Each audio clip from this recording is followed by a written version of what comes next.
বেরিয়ে পড়লাম কামারপুকুর জয়রামবাটির উদ্দেশ্যে। মনে মনে হলো যে তোমাদের সাথে সেই ছোটো ছোটো মুহূর্তগুলো, আনন্দের ভালো লাগাগুলো শেয়ার করবো।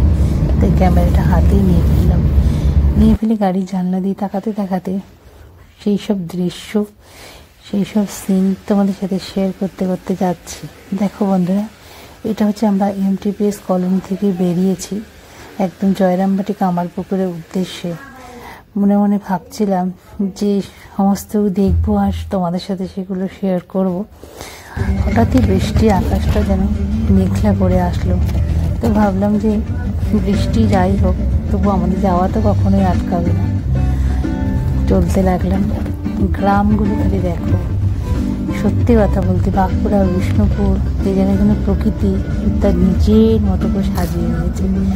চোখ আটকে যায় প্রত্যেকটা জায়গায়, প্রত্যেকটা গাছের পাতায়, আকাশে, সমস্ত জায়গায়। দেখো, এটা বেরোচ্ছি আমরা জয়পুর জঙ্গল। এত সুন্দর না জয়পুর জঙ্গলটা, যেন মনে হয় সাজিয়ে দিয়েছে প্রকৃতি। পরপর গাছগুলো সারিবদ্ধভাবে সাজানো। মাঝে মাঝে বৃষ্টি একটুখানি ভিজিয়ে দিচ্ছিল সেই সব গাছকে, তবুও আমাদের তো থামা চলবে না, চলতে লাগলাম। সবাই মিলে একটু আমাদের ইচ্ছা আছে যে আমরা বনলতা রিসর্টে দুপুরের লাঞ্চটা করব। সেই হিসেবে আমরা বনলতা রিসর্টের পাশ দিয়ে যাব। তো ইচ্ছা আছে অবশ্যই তোমাদের সাথে শেয়ার করব। জয়পুর জঙ্গলটা পার হতে হতে সবটাই মনে হলো যে কোনোটা জায়গা তোমাদের সাথে মিস করা যাবে না, সবটাই এখানে ক্যামেরাবন্দি করে দিই। দেখো বন্ধুরা, এত সুন্দর না, মনে হচ্ছিল তোমাদেরকেও যদি আনতে পারতাম তাহলে কত ভালো হতো। সেই জন্য তোমরা সবাই তো আসতে পারবে না, তাই আমার এই ভিডিওটার সাথে তোমাদেরকেও ঘুরিয়ে নিয়ে আসবো। চলে আসলাম বনলতা জয়পুর বের হন পার হলে, এই জঙ্গলটা পার হলেই কিন্তু বনলতা। এই সামনেটা তোমাদের সাথে শেয়ার করছি, খুব সুন্দর করে ভেতরটা সাজানো সব কিছু নিয়ে। হ্যালো বন্ধুরা, আমরা চলে এসেছি বনলতা রিসোর্টে। তাই আজকে ছোট ছোট করে ফটো তোমাদের সাথে শেয়ার করছি, দেখতে থাকো, সঙ্গে থাকো। এরপরে আমরা চলে যাব একদম জয়রামবাটি কামারপুকুর, সেটাও অবশ্যই আশা করছি তোমাদের সাথে শেয়ার করবো ছোট ছোট করে ভিডিও। তো আজকে বনলতাটা শেয়ার করছি, দেখে নাও সবাই মিলে। নিশ্চয়ই তোমরা দেখেছো, তারপরেও একটু আমার চোখ দিয়ে দেখো।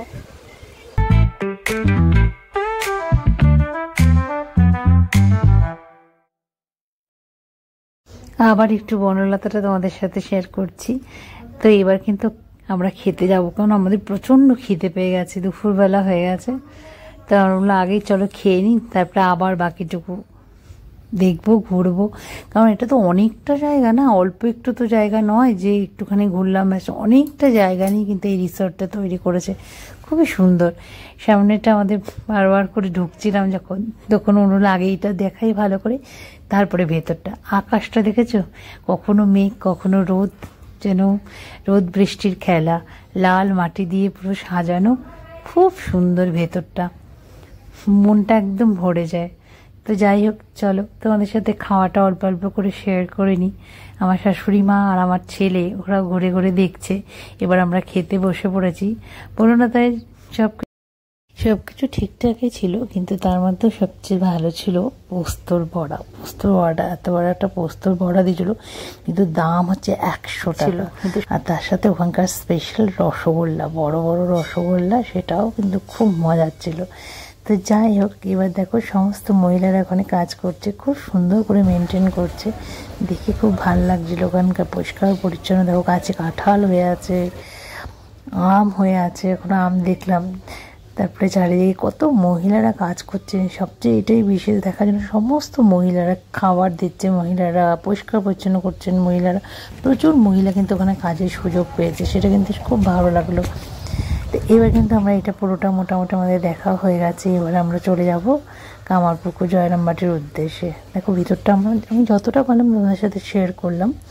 এরকমভাবে সাজানো গোছানো মোটামুটি পুরোটা একদম মানে পাই টু পাই আমি শেয়ার করতে পারিনি, কারণ অত বড় মানে ইয়ে নেই। কিন্তু যতটা পেরেছি মোটামুটি দেখানোর চেষ্টা করলাম, আমি আমার ক্যামেরা দিয়ে বা আমি আমার চোখ দিয়ে।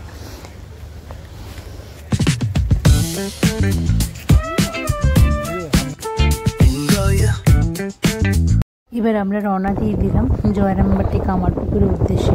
কিন্তু দুঃখের খুব একটা বিষয়, সেটুকুনি ওখানে ঢুকে যখন আমরা কামারপুকুরে ঢুকছি, তখন যখন আমরা ঠাকুরের বাড়িটা একটু নিচ্ছিলাম ফটো, তখন ওরা বললো ম্যাডাম ক্যামেরা কিন্তু অ্যালাউ না। তো ক্যামেরা বন্ধ করে দিতে বাধ্য হলাম। তারপরে আমাদের সিকিউরিটি একজন বললো যে আপনি গেটের বাইরে যান, গেটের বাইরে থেকে কিছুটা ভিউ পাবেন, সেটা আপনি তুলতে পারেন। তো আমরা সেখানে গিয়ে কিছুটা তুললাম। তোলার পরে দেখো আমরা ঠাকুরের বাড়ি কিন্তু এসে গেছি। ঠাকুরের বাড়িতে ঢুকছিলাম ক্যামেরা নিয়ে। এটা কিন্তু ঠাকুরের বসত ভিটা। তো সেই জায়গাটা আমি তুলছিলাম, তখন একজন এসে আমাদের বললো ম্যাডাম ক্যামেরা কিন্তু অ্যালাউ না। তো আমি বাইরে বেরিয়ে গেলাম, বাইরে থেকে আমি আবার তুললাম, যতটুকু পেরেছি ততটুকু তুললাম। এটা কিন্তু সেই হালদার পুকুর, যেখানে হচ্ছে মা শারদা মা স্নান করেছিলেন। আর এটা একদম বাইরের থেকে ভিউটা। আর এই আম গাছটা যেটা পুঁতেছে, এটা কিন্তু ঠাকুরের নিজের হাতে আম গাছ পোতা। এই আম গাছটার গুড়িটা এত মোটা বোঝা যাচ্ছে যেটা অনেক পুরোনো। আম গাছটাকে অনেকক্ষণ ছুঁয়েছে ওটাকে, কিছুটা আমরা মনে ফিল করছিলাম যে ঠাকুর আম গাছ নিজের হাতে লাগিয়েছিল, সেটা কিছুক্ষণ ছুঁয়ে আমরা ফিল করলাম। করে আমরা বেরিয়ে আসলাম। বেরিয়ে এসে আমাদের মনটা খুবই খারাপ লাগছিলো, কারণ আমরা এখন যদি জয়রামবাটি যাবো, জয়রামবাটি থেকে আমাদের ফটো তুলতে দেবে না, তোমাদের সাথে শেয়ার করার কোনো প্রশ্নই নেই। তো যতটুকু পেরেছি ততটুকু কিন্তু তোমাদের সাথে শেয়ার করলাম বন্ধুরা। আর হালদার পুকুরের একটা বড় গল্প আছে যে মা নাকি ওখানে স্নান করতে যেতেন, তো মা নাকি ভয় পেতেন একা যেতে, তখন অনেক সখীরা ওনার সাথে যেত, মায়ের সাথে।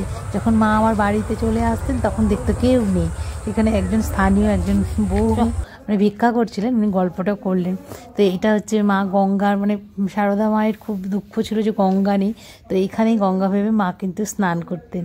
তো এই সেই পুকুরটা দেখে আমরা একটু মাথায় গঙ্গা জলের মতো একটু ছিটা দিলাম।